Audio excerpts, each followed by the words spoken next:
Welcome to Being Authentic AF. I'm Alexis Franzese, a university professor, licensed psychologist, speaker, consultant, and mom with over 20 years of experience studying authenticity. This podcast explores what authenticity means and how to embrace it in your life and relationships. It's for anyone seeking to better understand their own authenticity and how it shapes our connections with others, from kids to colleagues. Through reflections and conversations with entrepreneurs, we'll share strategies to uncover who you authentically are and want to be. Life's curveballs are opportunities to grow, adapt, and uncover or rediscover your authentic self. Join me as we explore how to know yourself, be yourself, and evolve yourself, unlocking the path to truly being authentic AF.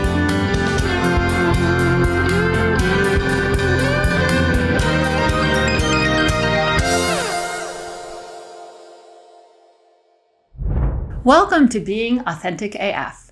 I'm your host, Dr. Alexis Franzese. I'm here today with my friend Nova. I met Nova as part of my own fitness journey. Nova is both a performance artist and does holistic wellness coaching. As she says it, I help people find their flow. She launched her business, Dreams in Motion, in 2024. It's a dance and circus arts company with a coaching aspect. She's committed to working with individuals who identify as neurodivergent and with people of color. She brings an element of play to everything she does. Nova, thank you so much for being here with us today to talk about authenticity. Thank you. Thank you. It's an honor. So to start us off, what does authenticity mean to you? Authenticity means everything to me. It means raw, real, and transparent. And it means being self-validated and not overemphasizing or overly meditating on like external validation and people outside of us. It's like the spirit, when our soul expression comes up, we just allow it to come through in the physical without too many filters and gates. And I love the feeling of experiencing authenticity from others. And it's also very relatable to me. It just makes me feel very human. So wow, you have such a deep knowing about it. Has that always been the case for you? No. I think that within, I'll say, the past 3 years, I built a really deep relationship with my own authenticity. Yeah, and just understanding how bold it is to be authentic. So yeah. How did that come to pass? Like, how did that happen? Well, I've always been kind of weird or different and unique. I'm a theater student, so I have always been very expressive. But I think that in particular in the past 3 to 4 years when I joined the Circus, it became a lot easier for me to be more authentic. And I was around people who were so unique and talented and didn't care what other people thought about them and the way that they lived their lives. And they were very unconventional. And that really put a mirror to me and like how I maybe overly emphasize what like maybe my family thinks about me, people I'm in relationships thinks about me, and it really freed me up. So I hear that as a central theme, like ideas of freedom in observing people in that setting. Yeah. Wow. But just being a theatrical individual in general has always kind of helped me tap into another layer of authenticity. Because if I felt like I wasn't brave enough or cool enough, if I played a certain role or a character that was that, it gave me permission to tap into those aspects of myself. And so when I even like stepped out of the role, the playing with theater and acting a lot, and I just like started like looking at the layers of myself, I was like, okay, no, I really am like this. Like I really am pretty bold. I am very creative, and I'm really learning how to live life in a way where I can be 10 toes down about everything that I do and how I express myself. So that's awesome. I think there's some interesting questions about authenticity in the theater world, particularly because audiences really want to experience the folks on the stage as authentic. Yeah. Do you think it ever goes too far? Do you think that like the audience demand for authenticity forces actors to over internalize roles sometimes to their own detriment? Wow, that is a brilliant question. So in acting, we have this thing, it's been a while, but it's basically like where you're not acting. Like there's many times where actors will get roles and they will literally do the things that the character actually does. Like if the guy who played on Batman, the Joker, he locked himself Heath Ledger. He locked himself in a closet and, just to feel whatever. I think that it is up to the actor to have a responsible relationship with their character and to not go too deep in a sense where you forget who you are in your conscience, like your personal conscience of what you have going on. So I think it can, there are times where it is a detriment, but it's not acting in itself, it's the person and how they're kind of distorting the fun of this art, I feel. Method acting, that's what it's called, when you're going to, you just want to take on that role completely. Sometimes it can be very helpful. Hey, if you have a character who's in jail and you've never been in jail and you feel like you need to know what it's like, maybe you don't want to go in the proper way and just say, let me observe your facilities. Maybe you need to know what it feels like to be handcuffed or I don't know. It's art. So it's like a weird line. It's very gray. Well, I love talking about this with you because I think authenticity has a different meaning to someone who is a performer. Yeah. Because as a performer, you're trying to convey sentiment, convey emotion. I can see you something. Yeah. So you just reminded me of what it was like to be in acting school. And I'm in a room full of actors and we have to present a monologue. What our teachers want us to be is real. They don't want us to be actors. When you're in acting school, you're not learning to be an actor. You're learning how to be yourself in many different situations on a stage. They want you naked on stage. And many times we think that, as an actor, I'm embodying this character. But no, really, it's channel that energy through how you would naturally express it. And it is very much like breathing and just being real. And allowing yourself to do that. So one of the worst things that I did not like about acting school was like actors who would overact, and many of us would because we thought that that's what acting was. But then, as you get older and as you get more mature and you study the craft a little bit more, you realize that the best actors are just living and breathing and really just themselves and very alive and bringing the script to life through a very natural presentation. So awesome. Wow. I really appreciate hearing your reflections on it. I'm curious about how old you were when you started thinking about authenticity. Like for a lot of people, it's the middle school years where this kind of question of true self, false self, or shifting how we present ourselves to please other people starts to be relevant. When did it become relevant for you? I think it was really between the ages of like 21 and 28.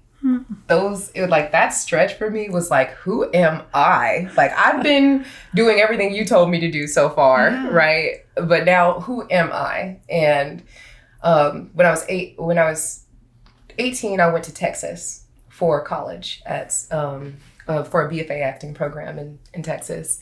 And around that time, I started to just want to explore what I liked more. Like I'd been in acting school maybe for like over 4 years because of also I went to the School of the Arts in Winston-Salem as well.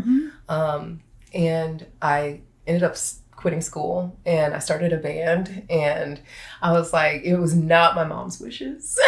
Wow. I'm learning things. I was being very, very adventurous and I started to look at school like I felt like it was a thought prison. And I was like, I want to be able to just kind of do my art and find ways to just get right into the world with what I have to offer. And that was very challenging. And then even outside of that, being in relationships and then realizing, oh wait, this is very challenging too. Like, sure. Like just, and so I realized in my early 20s, it became very important for me to build a relationship with myself where my soul felt expansive. Cause I would realize when I would be in these loops or these, I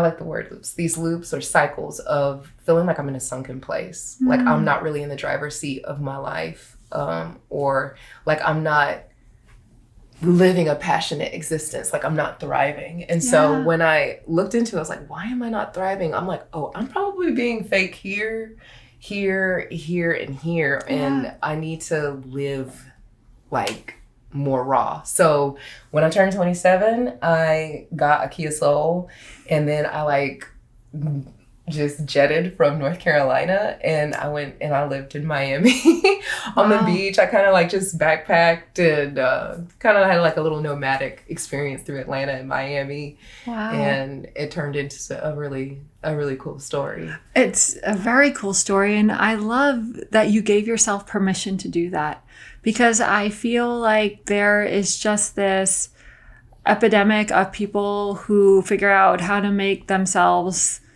able to tolerate a little more misery, and to just be pushed through things that they know aren't right. And you didn't do that. Mm-hmm. You paused, you recalibrated, you had a pretty big adventure. What made that possible? I love that question. What made that possible? I had a lot of drive. Like I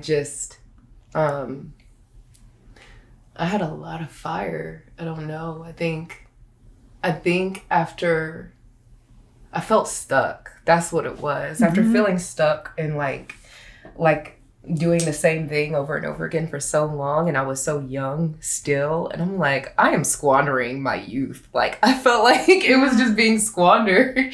And I was like, no, I still have a lot of exploration I can do. And so it kind of just knowing that just let me know, like, okay, I'm going to give myself permission to just go. And I've always kind of been like that. I'm not even going to front, especially since I was 18, and I was like, y'all said I was an adult now. I was like, I'm going to go somewhere else. That's why I went to Texas. And then that's why I went to New York. Yeah. And then my father's side of the family is from the Bahamas. So I started going to the islands and experiencing like what that was like. And that changed my life. And that opened up a new world and made me realize, oh wait, I love the islands and being near the beach. And so that made it possible. That's what made it possible for me. Yeah. And I hear a brave and bold choice in that too. Okay. So I want to talk a little bit about launching Dreams in Motion. Okay. So do you feel that authenticity was at stake for you in that decision? At stake? Like, was it something that motivated you? Yeah. Okay. Tell me about that. Yes. After I was in the circus for 3 years, it was like one of the most empowering times of my life. And I wanted to make sure that I continued that throughout my life. And I could provide this space and opportunity for other people to feel how life-changing circus arts, how it was for me. And I knew that it would be beneficial for others to tap into. So I also, circus arts and theater gives me a space to just be me. And it invites a lot of weird people, unique people, different people. And I love that. And we encourage that. And in my attempt to protect this part of myself, I created Dreams in Motion. And then therapy and mental wellness has always been a huge part of my life. And my mother's a psychologist. I love psychology. So I definitely just had to infuse the mental wellness aspect of that into the program as well. It's fascinating to hear you articulate that, because in my own interactions with you as part of my fitness journey, I've experienced you as somebody who really does create room for people to be who they are. And I really appreciate that about you. So thank you for that. You're welcome. So do you feel like there have been any challenges you've faced in launching the business in terms of your authenticity? Has it been challenged in any way? Oh, yeah. I'm neurodivergent. So I have a lot of executive dysfunction as far as like bookkeeping, my website, or like structural things when it comes to a business. That's where things get tough for me, right? Because I'm a great product. I'm a great teacher. I'm a great experience creator. But when it comes to like the structures and the executive functioning of a business, that gets challenging for me. And so I've had to outsource and really get teams together. And fortunately, with my like artistic residency that I'm in now, I have like 3 business strategists that can help me build my website, help me with my marketing and everything. And I'm being provided platforms for me to produce and express. So that really helps so much with my business. So what I hear in that is a lot of self-knowledge and self-acceptance. And I think that self-acceptance allows us to take the next step and do what we need to do. So when I think about authenticity, I think about it as an iterative, cyclical process of knowing yourself, being yourself, and evolving yourself. Like we are just, to use the word loop again, we are just always going to need to be in that loop. It is not one and done. And so it sounds like your ability to kind of know yourself and embrace all the parts of yourself, recognizing the strengths and limitations that your form of neurodivergence creates for you, has allowed you to be strategic and successful in launching your business. Okay. I love that. Well, that's what I hear you expressing. Yeah. And I do think I think your self-understanding of kind of what your strengths are, and you do create wonderful experiences for other people and space.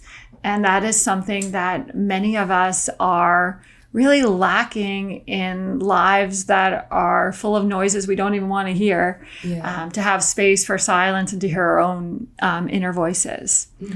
So I want to hear more about some of your hacks or tricks to keep yourself on course for authenticity.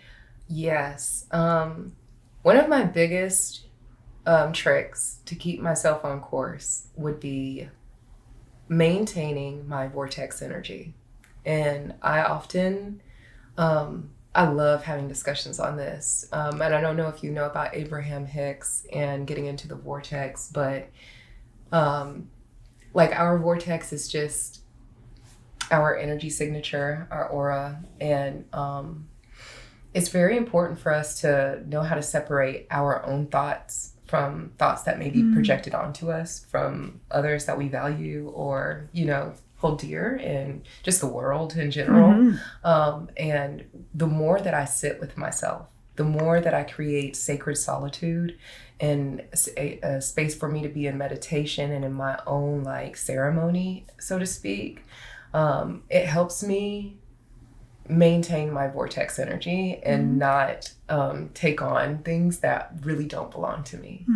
And it gives me that sacred solitude also gives me space to just be me, whether I'm arting out all day, like just painting all day, whether I'm like just giving myself permission to have a do nothing day, or like I just want to be creative and make music, or I just want to, dance, get everything out. And there's nothing that I have to contest with. Like those days are very important for me. Like sacred solitude, sabbaticals are very important. For my growth and maintaining my inner harmony and my overflow so that I can continue to give and pour out. Right. That is so critically important. And it's really challenging in a world that just rewards productivity constantly, even if that productivity doesn't reflect thought or intentionality, just rewarding products. So I think that stepping back and checking in with yourself is critically important. And interesting, my disciplinary backgrounds are sociology and psychology. And when we talk about authenticity within sociology, we try to think about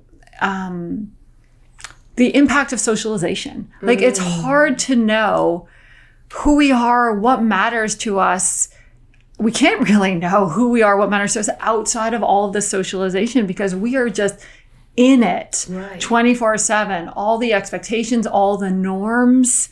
And so I think stillness is indeed the way that we kind of check in, kind of pause that for a moment. It's still there. We can't escape our socialization, Right. but see what's resonating or aligned for us in a given moment. Like, my nervous system has been my biggest navigator. My nervous system is my biggest compass. My friend the other day said that he's a vibrationist, and I feel that. So, like, I love good vibrations.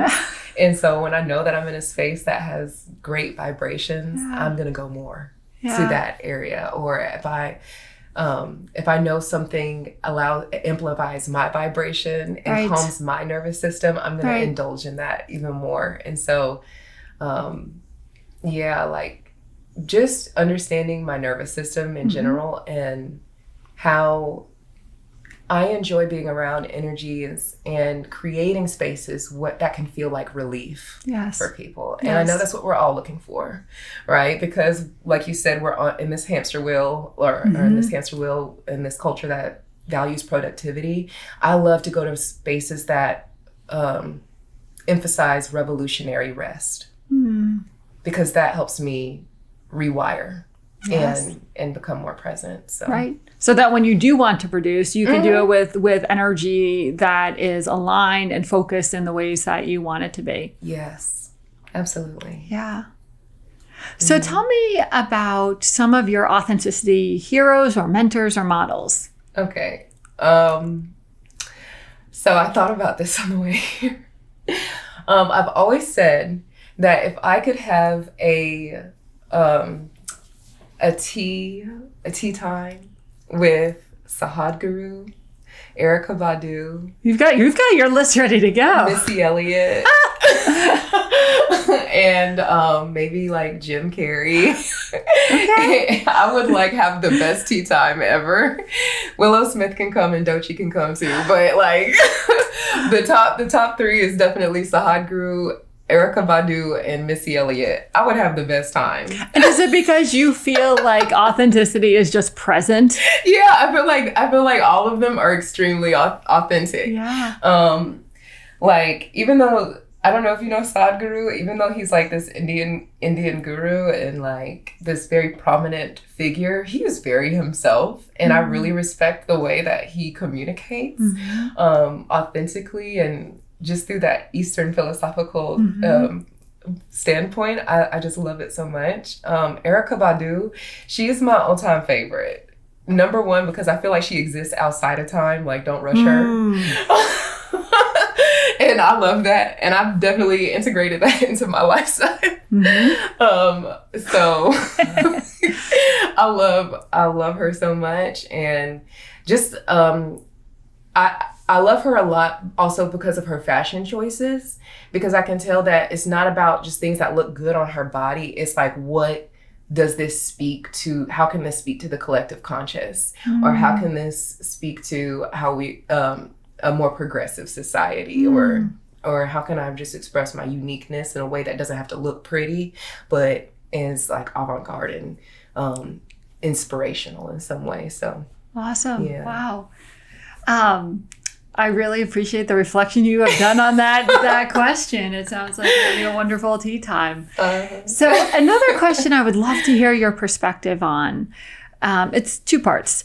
Do you feel like we have an ethical imperative to be authentic? And also, do you feel like being authentic is a form of privilege? Do you believe that everybody has equal access to being authentic, or do you think our positionality is relevant in thinking about authenticity? Okay. So we've got ethics and privilege, whichever one you want to take on first. Let's start with ethics first, and then I want you to repeat the privilege one for me. I do believe we have an ethical responsibility to be authentic. I think that the more authentic we are, the more vibrationally relatable we are to others. And it's not a responsibility to others. It's really a responsibility to ourselves. Because I feel like here on this earth, we really want to connect with the people around us. And the more that we can be real and transparent and just like glass with people, the more people, I mean, and I'm saying this out of my own personal feelings of how I feel about others when they're authentic. Like, I love them. Like, it just warms my heart, makes me feel so human to hear about how people mess up and mistakes they've made and, you know, how they fell short or their weaknesses, and then how they own it. Not only just what happened, but owning it in the process. Like, that feels so good to me. And it just gives me life. And I feel like the more that we tap into it, the more life we give. And that's why it's important. And what I hear in that too is authenticity for good, because over the years I've been asked if I think people should be authentic all the time. And I always say, if your authenticity oppresses other people, no, do not. Okay. Go ahead and suppress that off. Like, because I believe no, that's that. real. Yeah. You know, because I don't think authenticity should be used to justify bad behavior that hurts other people. I love that. I think that's a little caveat. No, that's real. Because like there's to a put lot in of that. celebrities that are being very authentic, but it's like, what are you doing? You might be hurting people around you. Yeah. And I think that's a little bit of a confusion that I agree. And I think that's a little bit of a confusion that people have, because there is a rawness to authenticity, but authenticity isn't exclusively being unfiltered, because true authenticity comes from, to my belief, a reflective, kind of deep knowing place, not just saying without impulse control the first thing that comes into your mind. That actually helps me explain why I like the people in the realm of authenticity that I like, because I love Sahad Guru's like slow, controlled, reflective knowledge when he speaks. But I also love Doechii for like how she like expresses almost impulsively in the moment. It's like I have a range of why I like their authenticity. Absolutely. That's cool to reflect on. Now, the question about privilege. I'm curious your thoughts on if all people have equal access to being authentic, because as someone who's studied this for a while, I do think that our positionality, some of our demographic characteristics make it easier or harder for us to be authentic because of where power is in society and what society rewards. And I would just love to hear your thoughts on that. Like as far as like class and then authenticity. Yeah, all of those the kind of variables of self.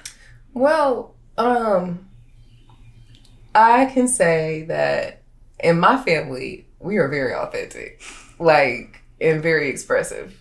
And then as a result, okay, and maybe, I don't know, I feel like a lot of people can relate, but maybe a lot of indigenous, like, American descendants of chattel slavery, or just any people of color can relate, that we as a community are a very expressive community.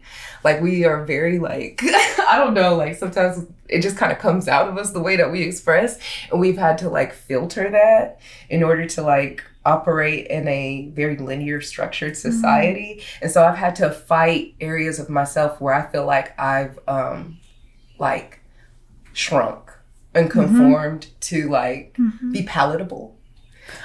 So over the course of, I'll say, the past 10 years, I've gone through like a process of decolonizing parts of myself that I feel like have caused me to shrink, or like have caused me to like not express in my most authentic form.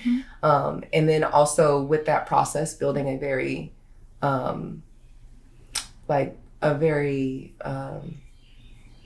safe and peaceful space to tap into my indigenous ancient traditional consciousness. I don't know, like stuff like that really helps me express better for personally. Yeah. So.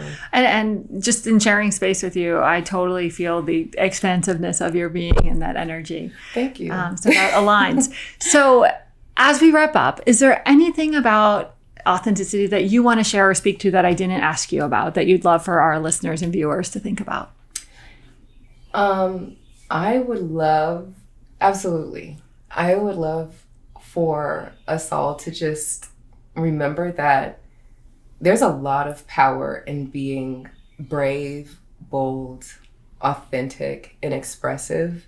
Through our authenticity, we can receive a lot of maybe pushback or dislike from people who may not think the same way in the moment. But through that dislike and through that bravery of you being able to be authentic, you also gain a legion of people who love you for it. Yes. And who cherish you for being who you really are. And I think that's just really beautiful. And it's something that we need to remember. Like, there's an army of people who are just waiting for us to like speak and be who we are. And the more that we tap into that purpose, and the more that we allow ourselves to liberate ourselves into that ability to do that, we see some really beautiful results. So I just encourage us all to be more authentic, and I thank you. Yeah, thank you. That resonates just so much for me, and I think many people operate out of a place of fear of, I don't want to put my authentic self out there because if it's rejected, I can't handle that. But then they deny themselves what it feels like to be truly loved and appreciated and seen for who you are. Yeah, it's really beautiful, and that just kind of gave me chills. That feeling is very, very beautiful. And vulnerability is power. Vulnerability, peace, vulnerability and peace is true power to me. So, because when you hide, I mean, you're just in the dark. The light's always gonna. What's in the dark is always gonna come to the light. So might as well just own it. Just own it. No, but that is a perfect place to end. Thank you so much. I've really enjoyed our conversation. Thank you. No, it's been an honor to be here with you, and a pleasure. So thank you. Thank you.